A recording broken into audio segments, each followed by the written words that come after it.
नमस्कार, बहुत स्वागत है आप सभी का। मैं आपके साथ अस्मिता दुबे और आज बात करेंगे बुलेटिन में मासूम से हैवानियत के। जी हां, दुर्ग से यह खबर है। बच्ची की मौत से जुड़ा बहुत बड़ा अपडेट। पोस्टमार्टम रिपोर्ट में बड़ा खुलासा हुआ है। बच्ची के सेक्सुअल असॉल्ट की पुष्टि की गई है। तो बच्ची के शव को थाने लेकर निकले परिजन। मोहन नगर थाने से शव ले जा रहे हैं परिजन। बताते चले कि कार में बच्ची का शव मिला था। बड़ी और अहम जानकारी से आप सभी को रूबरू करा रहे हैं। दुर्ग से ये बड़ी खबर है। बच्ची की मौत से जुड़ा हुआ बड़ा अपडेट सामने आया है। पोस्टमार्टम रिपोर्ट में बड़ा खुलासा हुआ है। बच्ची से सेक्सुअल असॉल्ट की पुष्टि की गई है। बच्चे के शव को थाने से लेकर परिजन निकल चुके हैं। तो मोहन नगर थाने से शव ले जा रहे हैं परिजन। कार में बच्ची का शव मिला था। बच्ची का पोस्टमार्टम कराया गया। पोस्टमार्टम रिपोर्ट में बड़ा खुलासा हुआ। बताते चले कि कार में बच्ची का शव मिलने का मामला सामने आया था। तो वहीं अब पोस्टमार्टम रिपोर्ट आने के बाद एएसपी की तरफ से पुष्टि करते हुए बताया गया कि बच्ची के साथ सेक्सुअल असॉल्ट हुआ। पुलिस ने 3 आरोपियों को हिरासत में लिया है।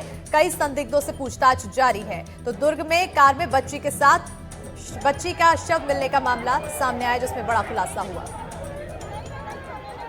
पूरी सक्षमता के साथ पुलिस अपनी काम कर रही है और अभी पीएम रिपोर्ट हुआ है। पीएम रिपोर्ट में डॉक्टर ने शॉर्ट रिपोर्ट में सेक्सुअल असॉल्ट होना बताया है, क्लियर है।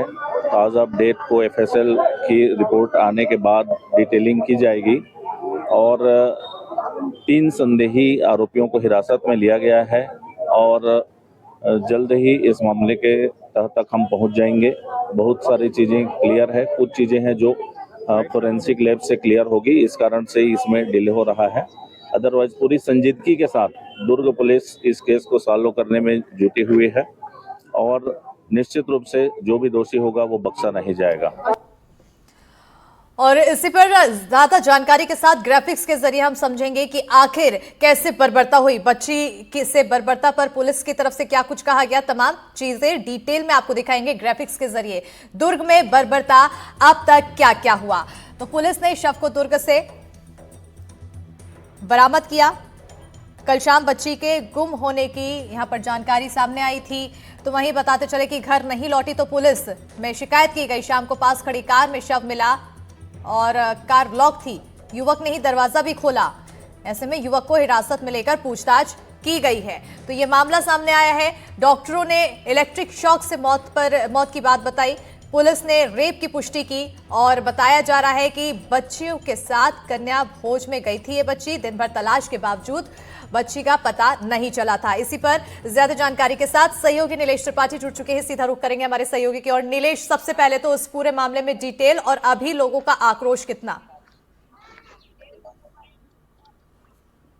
देखिए, 2-3 चीज़ें हैं अस्मिता, जिसको स्पष्ट हो जाना चाहिए कि पुलिस ने इस बात की पुष्टि जरूर की है कि सेक्सुअल असॉल्ट हुआ है, लेकिन क्या रेप भी उसके किया गया है, इस बात को लेकर अभी मेडिकल रिपोर्ट का इंतजार किया जा रहा है। दूसरी चीज़ ये सबसे बड़ी बात कि अभी कुछ देर पहले ही परिजनों ने एक बड़ा आरोप लगाया है। मैं जिस वक्त जहाँ खड़ा हूँ, मैं अपने सहयोगी चंद्रकांत से कहूँगा कि वो घर दिखाएं जो बच्ची का शव जहाँ पर अभी रखा हुआ है। ये उसकी बुआ दादी का घर है, जहाँ पर ही वो आई थी। उसके लिए बुआ दादी का जो घर है वहाँ यहाँ पर आई थी और इसके बाद से गायब हो गई थी और बाद में शव जो है बरामद किया गया था। तो अभी जो परिजनों का आरोप है, जो बच्ची का शव अंदर रखा हुआ है और उनका ये कहना है मीडिया से कि उनके घर में कोई भी पुरुष सदस्य नहीं है। सारे पुरुष सदस्यों को पुलिस जो है वो अपने साथ पूछताछ के लिए लेके गई है। तो जब तक पुरुष सदस्य नहीं आते तब तक बच्ची का शव यहीं घर पर ही पड़ा रहेगा।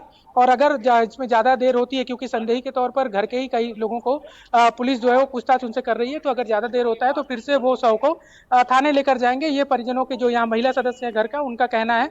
और इसके अलावा एक बड़ा अपडेट ये भी है कि पुलिस इस मामले में कई सारे एंगल पर जांच कर रही है। सबसे बड़ा एंगल यही है कि जो घर के सदस्य कुछ लोग हैं जिन पर पुलिस को शंका है कि उनके द्वारा ही घटना को अंजाम दिया गया है, उनको हिरासत में लिया गया है और काफी करीबी बताए जा रहे हैं परिवार के सदस्यों के से। और एक और बड़ा आरोप घर के लोगों ने लगाया है, हालांकि इसकी कोई पुष्टि नहीं है, लेकिन ये बड़ा आरोप लगाया है कि बच्ची के साथ एक और 8 साल की बच्ची थी जो कन्या भोज के लिए गई थी। उसके साथ पुलिस ने पूछताछ के नाम पर मारपीट की है, ये एक आरोप लगाया है। हालांकि परिजनों ने इसमें कितनी पुष्टि है अभी इस पर कुछ भी कहना संभव नहीं है। इसके अलावा कहना है कि जो बुआ दादी थी बच्ची की, जिसके घर बच्ची गई थी, उसके साथ भी पुलिस ने पूछताछ के नाम पर मारपीट की है, ये आरोप उन परिजनों का ही है। अब देखने वाली बात ये होगी कि अभी कितना देर और शव को घर में ही रखा जाता है, अंतिम संस्कार कब तक किया जाता है, और जो पुरुष सदस्य घर में एक भी नहीं होने की बात कही जा रही है, तो क्या पुलिस, जिनको शंका है, स्वाभाविक सी बात है कि अगर संदेह किसी पर है तो पुलिस पूरी गंभीरता से, क्योंकि सवाल पुलिस पर ही उठते हैं बाद में कि जांच सही नहीं हुई या पूछताछ सही नहीं हुई, तो पुलिस पूरी गंभीरता से इस मामले में जांच कर रही है। लेकिन क्या पुरुष सदस्य जिनकी बात कही जा रही है उनको कोई भेजा जाता है कि अंतिम संस्कार पूरा करवाया जाए, या फिर अभी और इंतजार करना पड़ेगा, ये अस्मिता देखने वाली बात होगी। और कई सारे इसमें और अपडेट और खुलासे होने बचे हैं। बार बार जो चीजें सामने आ रही है उससे ये अंदाजा लगाया जा रहा है बनी रहेगी कि अपडेट और खुलासे में क्या कुछ सामने आता है। नीलेश, क्योंकि आप अभी उसी गांव में मौजूद हैं, लोग आसपास आपके हैं, अगर संभव हो सके तो उनसे बात करें, उनकी क्या कुछ मांग और क्या कुछ आरोप लगाते हुए लोग कह रहे हैं। बिल्कुल, मैं कोशिश करता हूँ। सर, आप यहीं के रहने वाले हैं क्या आप लोग? मैं कोशिश करता हूँ कुछ लोगों से बातचीत करने की जो घर पर ही हैं, सदस्य भी घर के हो सकते हैं या फिर जो जान पहचान के लोग पहुंचे हुए हैं। हालांकि इस मामले में बहुत ज्यादा लोग बोलने से भी खुलकर, हालांकि आक्रोश तो जता रहे हैं, लेकिन बातचीत में थोड़ा सा असहज हो रहे हैं, क्योंकि घटना इतनी दर्दनाक है और लोग बच रहे हैं ज्यादातर बातचीत करने से लिए। फिर भी हम कोशिश करते हैं। बच्ची का शव भी रखा हुआ है और कुछ लोग जो हैं उनसे हम आप परिवार के सदस्य ही हैं जी, क्या अभी क्यों किस बात की देरी है अंतिम संस्कार को लेकर, क्या किया जाए? दो चाचा अंदर हैं, दो भैया अंदर हैं, उन लोग जब तक नहीं आएंगे तब तक अंतिम संस्कार नहीं किया जाएगा। अंदर मतलब पुलिस के साथ? हाँ, उन लोग तो को पुलिस कुछ बता रही है आप लोग को? पुलिस क्या ही बताएगी, बोल रहे कि लाश को ले जाओ, हम लोग ला लिए, आ रहे बोले, अभी तक आए नहीं। तो आप लोग पुलिस को सूचना दियो कि जब तक नहीं आएंगे तब तक हम नहीं कर पाएंगे? ये पुलिस वाले लोग आए, इन लोग, हम लोग को कुछ नहीं पता, हम लोग ड्यूटी कर रहे हैं, बोलते नहीं पता क्या ड्यूटी कर रहे हैं लोग। तो आप बच्ची के क्या? मैं बुआ लगती हूँ। तो देखिए, यही सब जो मांगे हैं, लगातार जो कहा जा रहा है कि बच्ची के साथ जो परिवार के लोग हैं, पुरुष सदस्य कोई घर पर नहीं है, तो पुरुष सदस्य जब तक नहीं आता है तब तक किसी तरह से मतलब जो उसका जो अंतिम संस्कार है उसकी प्रक्रिया नहीं की जा सकती। और यही जो है ये एक बड़ी बात है कि शव को अभी भी घर के अंदर ही रखा गया है, अभी तक अंतिम संस्कार ये तो के लिए खैर लेकर नहीं अंतिम जाया गया। संस्कार की बात आ गई है नीलेश, लेकिन अगर इस पूरे मामले में क्या कुछ कार्रवाई की मांग परिवार की तरफ से किया जा रहा है? बच्ची के साथ जो बर्बरता हुई उसकी पुष्टि हो चुकी है, ऐसे में आरोपियों की क्या कुछ सजा की मांग है, इसको लेकर क्या कुछ कह रहे हैं परिवार? देखिए, जब से ये घटना हुई है तब से तो इसी बात को लेकर आक्रोश था कि पहले, सबसे पहली बात कि आरोपियों की गिरफ्तारी हो और उसके बाद उन्हें कड़ी से कड़ी सजा दी जाए। आज तो भीड़ ने जब आरोपियों को, जो संदिग्ध थे, जो संदेही थे, उनको जब गाड़ी में बैठाया जा रहा था पुलिस के, तब उनको घेरने की भी कोशिश की आक्रोशित भीड़ ने और उन पर पथराव करने की भी कोशिश की। और उनकी मांग यही थी कि लगातार इस तरह की घटना अब दोबारा कभी ना हो, इस वजह से कड़ी से कड़ी सजा ऑन द स्पॉट दिया जाए, इसकी मांग थी।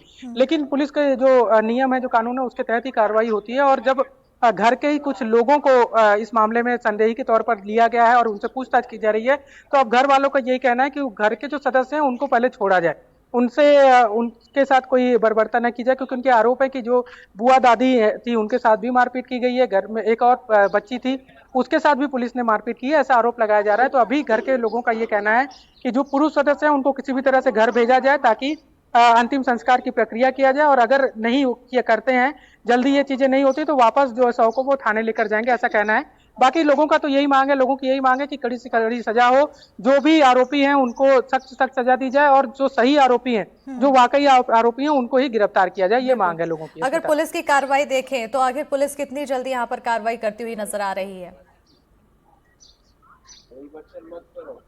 देखिए, कल शाम को 4 बजे के आसपास पता चला था, और उसके बाद से 6:30-7 बजे के आसपास से पुलिस इस मामले में पूरी तरह से एक्टिव नजर आने की कोशिश दिखाई जो दे रही है, पुलिस एक्टिव नजर आ रही है। और उसके बाद से लगातार पूछताछ भी की जा रही है लोगों से जो संदेही थे। पहले ये जानकारी आ रही थी प्राथमिक तौर पर कि शॉर्ट सर्किट की वजह से बच्ची को नुकसान पहुंचा, और उसके बाद उस घटना को दूसरा रूप देने की कोशिश की गई और शव को छिपाने की कोशिश की गई। लेकिन आज जब पुलिस का बयान आया तो ये कहा गया है कि बच्ची के साथ सेक्सुअल असॉल्ट भी हुआ है, और इसके अलावा शॉर्ट सर्किट की बात से अभी कोई बात नहीं कर रहा है। कहा यह जा रहा है कि बच्ची को जलाने की कोशिश की गई थी किसी चीज से, यानी कि शायद सिगरेट या फिर किसी ऐसी पदार्थ से जिससे कि निशान नजर आ रहे हैं। प्राइवेट पार्ट और आसपास के इलाकों में बच्चे के जो हिस्सा था उस पर भी चोट होने की बात कही जा रही है। तो पुलिस इस मामले में एक के बाद एक कार्रवाई कर रही है और पहले शुरू में सिर्फ जो है 2 लोगों को पहले जिनकी गाड़ी थी और जो एक संदिग्ध थे उनको हिरासत में लिया गया था, लेकिन अब इस मामले में परिवार के भी सदस्यों से लगातार गंभीरता से पूछताछ की जा रही है और एक परिवार के सदस्य को तो बाकायदा संदेही के तौर पर हिरासत में भी लिया गया है। तो अब तक कुल मिला के 3 संदेहियों को हिरासत में लिया गया है। इसके अलावा 6 से 7 लोगों से अलग अलग पूछताछ भी की जा रही है। स्मिता, बिल्कुल, अब इस पूरे मामले में फिलहाल पूछताछ की जा रही है, लेकिन अभी सबसे बड़ी समस्या बच्ची के अंतिम संस्कार के लिए, क्योंकि परिवार रुका हुआ है, उनके घर में कोई भी पुरुष नहीं है और ऐसे में उनकी मांग है कि जब तक उनके चाचा को नहीं छोड़ा जाएगा, वो घर नहीं पहुंचेंगे तो अंतिम संस्कार नहीं होगा। बहरहाल आगे इस पर कार्रवाई और क्या कुछ होगी इस पर नजर बनी रहेगी। बहुत शुक्रिया नीलेश तमाम जानकारी देने के लिए। खबरों में आगे बढ़ेंगे। दमोह से खबर है, जहां मिशन अस्पताल मामले में एक और नया खुलासा हुआ है, जिसमें बताया जा रहा है कि नरेंद्र यादव बिलासपुर के अपोलो अस्पताल में